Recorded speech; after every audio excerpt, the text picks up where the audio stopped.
North Korea's latest grand parliamentary meeting was looked to provide some clues on possible changes on foreign policy or nuclear program as it followed Kim Jong-un's remarks on summits with Seoul and Washington. But that wasn't the case. In fact, the regime's leader didn't even show up at the event. Jung-hee delves deeper to find out why.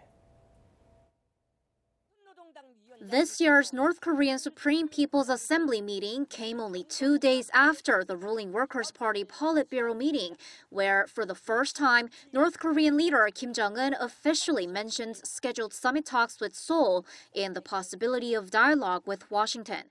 So much attention fell on whether Pyongyang could, through Wednesday's Supreme People's Assembly meeting, stipulate changes in its foreign policy or stance on nuclear weapons as the parliamentary body rubber stamps decisions made by the Workers' Party.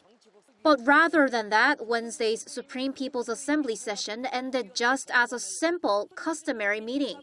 And North Korean leader Kim Jong-un did not attend the event. In the past, he has missed only 2 such sessions out of 8. Kim has already confirmed his summits with Seoul and Washington at the party meeting 2 days before the parliamentary meeting, so he rather chose not to show up and display that he's pouring all his efforts on preparing for the summits. There are strategic reasons as well.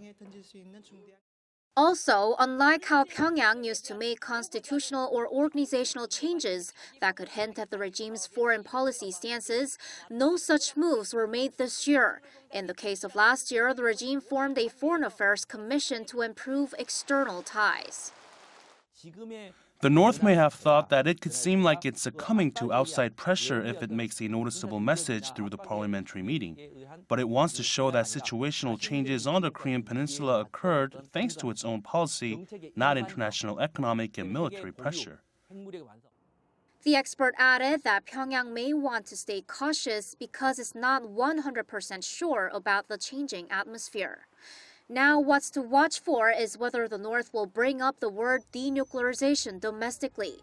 Experts say from early this month, North Korea's official newspaper Rodong-sinmun has continuously stressed fulfilling ancestors' teachings, which is a different way of talking about denuclearization in the North. Jung-hee, Arirang News.